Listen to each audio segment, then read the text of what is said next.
Baik, selamat pagi saudara-saudara yang saya kasihi dalam Tuhan Yesus Kristus. Saya Gembala dan Jesuat. Saya akan melanjutkan review saya terhadap doktrin Calvinisme. Dan pagi ini saya akan mulai dari poin T, total depravity. Menurut Calvinis, total depravity adalah mati total. Seperti yang dikatakan oleh Pak Muriwalianto Matalu. Mari kita lihat videonya. Mana bisa terima itu omong kosong, itu nonsens. Karena Tuhan memampukan saya untuk menerima Berarti atau menolak. Berarti keselamatan itu dari Tuhan. Amin. Jadi Ya, saya keselamatan sekarang itu melihat, dari Tuhan. oh benar, amin, keselamatan dari 100% Tuhan yang harus ada- diterima. Benar, Tidak ada 100%. respon manusia. Oh, ada Tidak respon manusia. Iya. Ada respon manusia. Buktinya Alkitab suruh percaya, begitu. Buktinya Alkitab suruh percaya. Setelah Itulah Anda respon dilahirkan yang kembali. dituntut. Setelah Anda dilahirkan kembali. Makanya Anda nabrak Sekarang dengan ini. ayat itu. Sekarang Anda ini. nabrak dengan ayat Yohanes 1:12. Saya tidak tabrak itu. Dan Anda yang Galatia tabrak. 3 ayat Anda yang tabrak. 26. Sekarang Dan gini, semua yang lain lagi. Nah, Waktu Tuhan datang mencari Adam di Taman Eden, ya, itu Adam lari, ya. benar. Adam lari. Benar, apa Jadi manusia rusak total, Anda rusak total dalam dosa, tidak mungkin cari Tuhan. Kecuali Tuhan menghidupkan Anda, baru bisa Nah, Anda itu yang berefleksi tidak ada. Sekarang Ya, jadi perhatikan di sini konsep dari total depravity. Manusia rusak total, ya, tidak dapat mencari Tuhan, ya, tidak dapat mencari Tuhan, jadi mati total. Tuhan datang untuk hidupkan dulu, baru manusia bisa merespon. Nah, ajaran Calvinisme, kalau kita perhatikan dari kacamata Alkitab, tentu bertentangan dengan ajaran Alkitab. Alkitab berkata, sesudah manusia jatuh dalam dosa, manusia memang tidak punya kekuatan untuk datang pada Allah. Karena Allah pencipta, manusia adalah ciptaan. Jadi Allah yang datang kepada manusia. Allah yang datang kepada manusia, manusia pada waktu Allah datang, manusia bersembunyi. Nah, perhatikan di sini ada interaksi. Ada aksi dan ada reaksi. Allah datang, manusia bersembunyi. Jadi manusia aktif juga di sini. Ya. Bukan berarti manusia tidak bisa merespon apapun. Perhatikan, manusia masih sanggup merespon. Mendengar Allah datang, manusia bersembunyi. Dan pada waktu Allah memanggil manusia, bertanya kepada manusia, manusia merespon dengan jawaban. Nah, jadi ajaran Calvinisme gugur dalam poin ini. Bahwa ternyata sesudah manusia jatuh dalam dosa, manusia dikatakan mati. Mati moral, mati rohani, dan diikuti dengan kematian jasmani. Tetapi manusia yang mati moral, mati rohani, tidak mati hati nurani. Jadi hati nurani manusia bersaksi, mengadili, menghakimi manusia. Pada waktu manusia jatuh dalam dosa, manusia sadar telanjang. Dan pada waktu Allah datang, manusia bersembunyi. Sadar telanjang, ya manusia mengalami kematian moral. Kematian moral berdampak pada kematian rohani.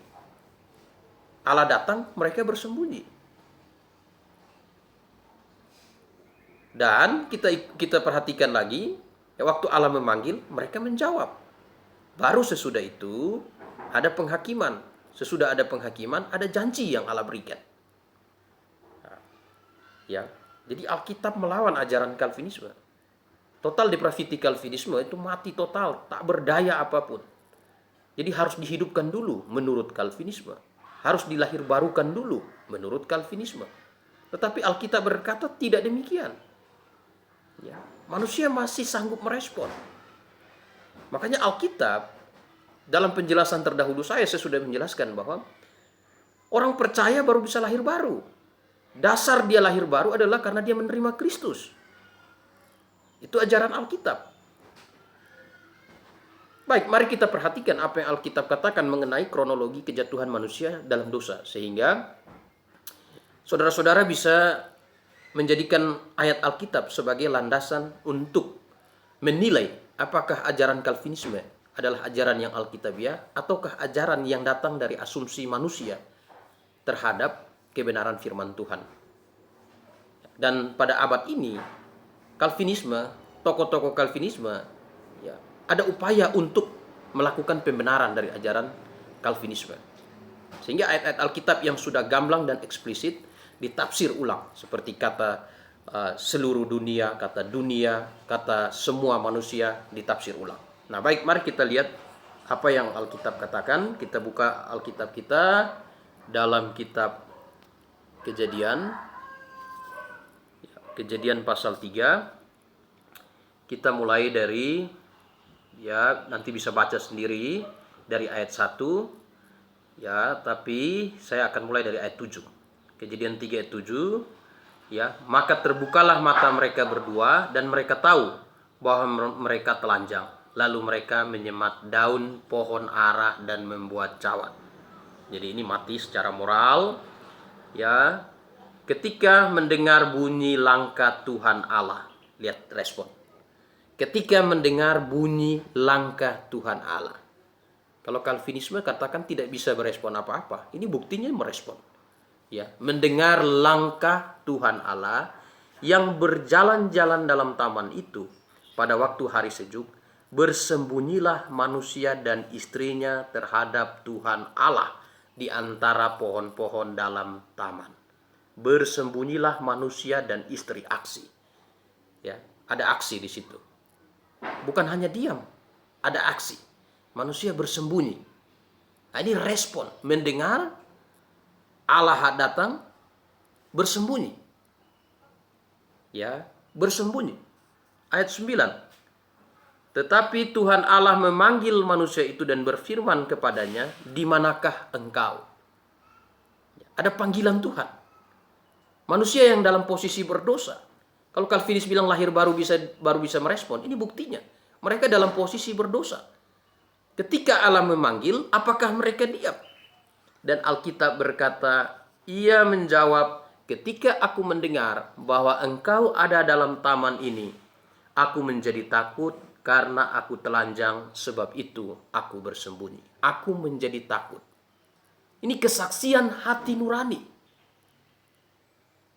Manusia bersaksi, hati nuraninya bersaksi. Hati nuraninya mengadili bahwa dia bersalah, dia berdosa. Jadi orang, ya, kalau Calvinis berkata orang lahir baru dulu baru bisa ya menyadari diri orang berdosa. Tetapi ayat Alkitab justru berkata sebaliknya. Bahwa dalam posisi keberdosaan manusia, hati nurani manusia masih sanggup bersaksi.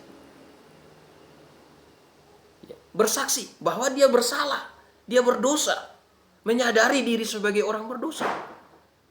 Nah, ya, kita lihat selanjutnya. Firman-Nya, siapakah yang memberitahu kepadamu bahwa engkau telanjang?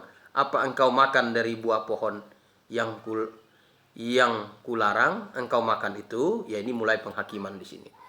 Ya, kita perhatikan di sini bahwa total depravity Calvinisme, poin T-nya tidak Alkitabiah. Karena Alkitab justru berkata sebaliknya. Manusia yang mati secara moral, mati secara rohani, tetapi hati nuraninya tidak mati. Hati nuraninya tidak mati. Itu sebabnya hari ini orang-orang yang tidak lahir baru pun hati nuraninya bisa bersaksi ada Allah. Itu sebabnya pada debat saya di tahun 2014 dengan Pak Esra Soru, saya sudah jelaskan bahwa ya manusia masih sanggup merespon. Manusia masih sanggup merespon. Orang yang tidak lahir baru pun mereka punya iman. Mereka punya keyakinan. Iman itu keyakinan. Tetapi keyakinan mereka meyakini, beriman kepada objek yang salah. Nah, kalau mati total seperti yang dikatakan oleh Calvinisme, berarti manusia tidak bisa berbuat apa-apa dan tidak bisa merespon apa-apa. Tapi buktinya Alkitab katakan manusia yang sudah jatuh dalam dosa ya, masih ada kesanggupan untuk merespon. Mendengar langkah kaki bersembunyi. Ini respon, mendengar. Jadi kalau samakan dengan orang mati secara filosofis, mati jasmani. Orang mati jasmani sekalipun orang ya datang beribu orang tangisin di situ, dia tidak bisa berbuat apa-apa, tidak bisa mendengar. Ternyata di sini orang sesudah jatuh dalam dosa masih bisa mendengar. Ya. Dan ada aksi bersembunyi. Nah, makanya kalau Calvinis samakan dengan mati filosofis, mati jasmani, orang yang mati mungkinkah dia bangun bersembunyi? Tidak. Perhatikan, bersembunyi.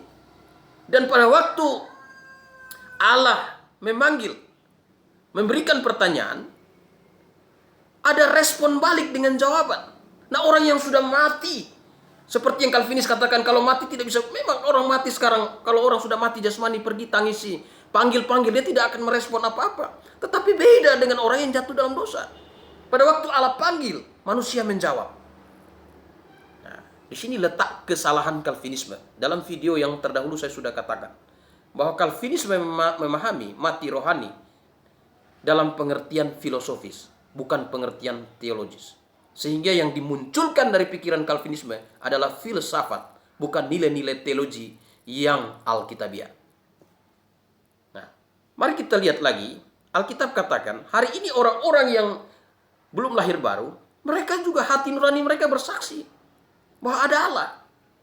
Ya, coba kita lihat di dalam kitab Roma. Roma pasal 1, ya, Roma pasal 1 ayat 21. Roma pasal 1 ayat 21. Lihat. Sekalipun mereka mengenal Allah, mereka tidak memuliakan Dia sebagai Allah atau mengucap syukur kepadanya. Sebaliknya pikiran mereka menjadi sia-sia dan hati mereka menjadi hati mereka yang bodoh menjadi gelap. Lihat. Sekalipun mereka mengenal Allah. Jadi mereka hati nurani, orang-orang yang di luar orang lahir baru, di luar orang percaya, mereka mengenal Allah. Ya. Jadi hati nurani mereka bersaksi bahwa Allah itu ada. Tetapi seperti penjelasan saya yang lalu, mereka tidak dapat melihat kebenaran Allah. Mengapa? Karena masih ada selubung yang menutupi hati mereka. Nah, selubung ini hanya dapat diangkat oleh karya Roh Kudus dengan menginsafkan mereka akan dosa. Bagaimana selubung itu bisa diangkat? Harus ada yang memberitakan Injil. Di dalam tiap pemberitaan Injil yang disampaikan, Roh Kudus turut menyertai. Roh Kudus turut bekerja. Rasul Paulus katakan, ya Injil yang kami beritakan itu bukan hanya perkataan, tapi itu ada kuasa Allah di situ. Nah, jadi ini yang tidak dipahami oleh ajaran Calvinisme. Jadi disinilah letak terbukti bahwa Calvinisme bukan ajaran yang alkitabiah. Ya. Nah, jadi saudara-saudara yang saya kasihi di dalam Tuhan Yesus Kristus, total depravity Calvinisme melawan ayat Alkitab. Jadi sekarang tergantung saudara, mau tetap bertahan dengan ajaran Calvinisme, atau tetap mengikuti ajaran Calvinisme, atau saudara mau mengikuti ajaran Alkitab. Ya. Kalau Alkitab sudah katakan dengan jelas, ya, manusia yang mati dalam dosa, tapi tidak mati hati nurani. Manusia masih bisa berespon. Itu Alkitab katakan. Kalau Calvinis katakan, manusia yang sudah mati dalam dosa tidak bisa berespon apa-apa. Seperti mayat. Tapi Alkitab justru tidak mengatakan demikian. Masih bisa. Mayat tidak bisa mendengar. Mayat tidak bisa melakukan aksi untuk bersembunyi. Mayat tidak bisa merespon ya panggilan, pertanyaan dengan jawaban. Nah, disinilah letak kekacauan dari doktrin Calvinisme. Ya, jadi saya, Gembala dan Jesuat, mengajak kita semua untuk kembali kepada ajaran yang alkitabiah, ajaran Alkitab yang alkitabiah. Ya. Nah, saya akan review terus. Pagi ini saya akan review dari poin T, total depravity. Ya. Nah, Alkitab berkata, semua orang sudah berdosa. Semua sudah berdosa, sudah mati dalam dosa, tetapi tidak mati hati nurani. Itu sebabnya Injil harus diberitakan. Pada waktu Injil diberitakan dalam 2 Korintus, orang-orang ahli Taurat tidak bisa memahami firman karena ada selubung yang menutupi hati mereka. Jadi setiap kali mereka ingin mengenal Allah, selubung ini masih ada. Nah, selubung ini hanya dapat diangkat oleh karya Roh Kudus. Jadi bagaimana karya Roh Kudus bisa bekerja? Harus ada pemberitaan Injil. Seperti Lydia. Lydia sebelumnya adalah wanita yang saleh, tapi kesalehannya kesalehan yang salah. Setiap kali ingin mengenal Allah, masih ada selubung. Sampai Paulus bertemu dengan Lydia, Allah dalam kedaulatannya memimpin Paulus untuk bertemu dengan Lydia. Pada waktu Paulus memberitakan firman, kuasa firman, Roh Kudus bekerja, membuka selubung itu, sehingga Lydia bisa mengerti akan kebenaran. Nah, inilah ajaran yang Alkitabiah. Jadi, inilah tanggapan saya terhadap pengajaran Calvinisme poin T, total depravity. Jadi, setelah saya mempelajari Alkitab, ajaran Calvinisme total depravity adalah ajaran yang tidak Alkitabiah.